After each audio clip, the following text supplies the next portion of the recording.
Welcome back, ladies and gentlemen. You're watching SportsLine here on this Tuesday night.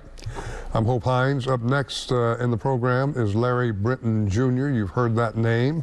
His father was well known in news circles in and around both the newspaper and television here in Nashville. Our good friend Larry, and Mark Howard's good friend.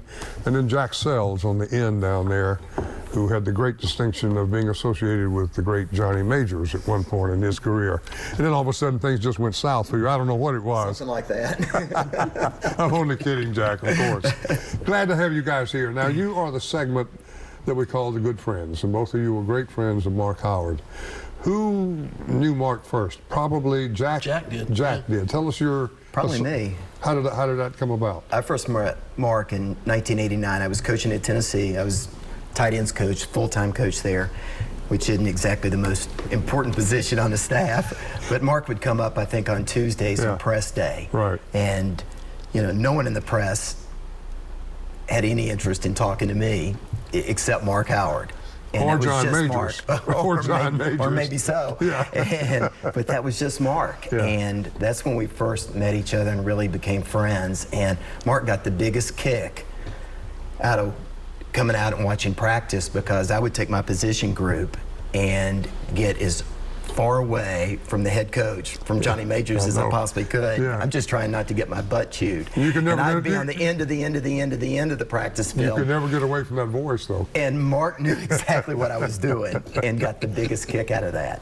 And I never forget one day coming off the practice field, Mark goes, "I know what you're doing." He goes, "Where'd you learn how to do that?" And I go, "Well, you know, I did work one year for Boots Donnelly, and he'd chew your butt too." Yeah, exactly. And he got the biggest kick out of that, because he knew how close you were to Boots, and he loved Boots too. Absolutely. But that's when we really first met and started a friendship. So what about for you, Larry? How did you and Mark Howard cross?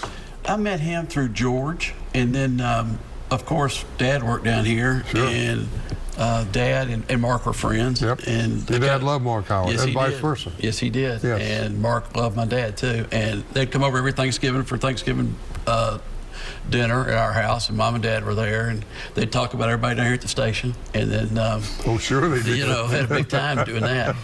And then, you know, we got really close when his son Jack was born. Mm-hmm.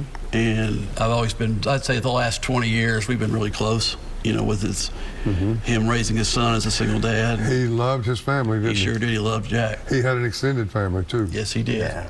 Yes, he did. Deborah, of course. And Deborah and her two daughters. Two daughters, the girls, and then Rocco. And Rocco, absolutely. So, yeah, they had a great family, and Mark there was not anything he wouldn't do for any of them. No. You're right.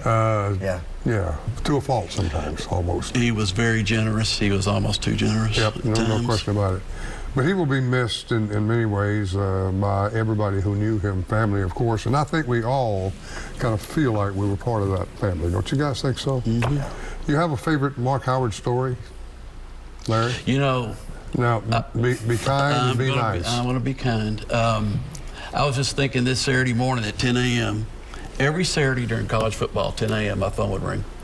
And we'd go through the entire card, all the college games, and then Sunday at 9 a.m., go through all the NFL cards. Same thing, yep. And then he'd go do his show with the Titans, and then 11 o'clock he'd call any last-minute hot ones, and we'd talk about all the games, and he'd probably call 15 or 20 times during the day. You remember from the station he's calling down, talking about games. And that's the part that I miss most about Mark this weekend. It really hit me that that was his life. It was. I mean, that was his lifeblood. Yeah. He knew every game, every player, all the college teams, you know. And amazing, wasn't it? I was looking at the numbers, and he's too busy looking at all the players. Yeah. So what's the favorite Jack Sells, Mark Howard story? We really got close when I got out of coaching and moved to Nashville. We really became kind of in our single days, kind of Can running I put you buddies. on the spot a little bit? You guys kind of ran together, didn't you? A little bit, but there was now that running could be whatever you wanted to be. Yeah, but there was a time where I didn't go out in public very much, and it just moved here. And Mark knew that, and so I'd be sitting at home on weekends watching Mark do sports, and I will never forget sitting at home watching him do the sports. He does first segment, goes to commercial, and the phone rings. And that was back in the day when we had the answer machines. This is during commercial. This is during commercial. So phone rings, and you could hear your voice pick up, you know, with a greeting, and then the beep, and then you could hear who was on the line if you wanted to answer or just let it go to voicemail. And it's Mark. He's on commercial break, and he's calling me. He goes, "Hey, so I know you're not out. I know you're there. Pick up." And he had some crazy, funny one line. Yep, but it was also really Mark's way of just checking on me. Yeah. During that time, and it was just who Mark was. And I'm telling you, this went on for like months. Every time he was doing sports on the weekend, he'd go to commercial break, he was calling me and just checking in. Then he started handing the phone to Lydia, who was working right there with him, and it was just Mark's way of checking on me and checking in and seeing how I was doing. You know, It his was just a way. his sports life never rested. No, never. He never gave you the rest. No. He never walked away from it like you. Now, Jack, you're in what, real estate? No, I own a medical search firm. All right, medical search Yeah. firm, and you're an Healthcare. attorney. Yeah. All right, so you have to walk away from it sometimes, don't you? Yep. Mark never did. Never. He carried it with him wherever he went. And you know, after he day lost or his night. job, he really, he still watched Yankees I know every he did. night, I watched know all he the did. games, Yeah. and losing that job really hurt him. That know was he a did. big, Yeah. a big thing in his life that really And unwarranted, as far as I'm very concerned. absolutely. He never could square that in his mind why that happened, and I He don't was, think he was ever got incredible, over though. that. He lived with me for a year, and I was amazed. And this was early on, before Google, internet, any of that type stuff.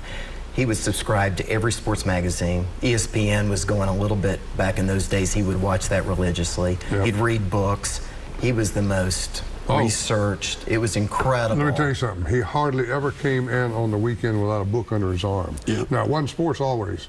It could be biography, autobiography. It could be politics. Oh, it he could be he could talk music. politics It with could you be with the movies. best of them. It could be anything. Yeah. He was a man who just Yeah. enjoyed everything. He did. Guys, I got to go to a break, and I'm going to have to say goodbye to you.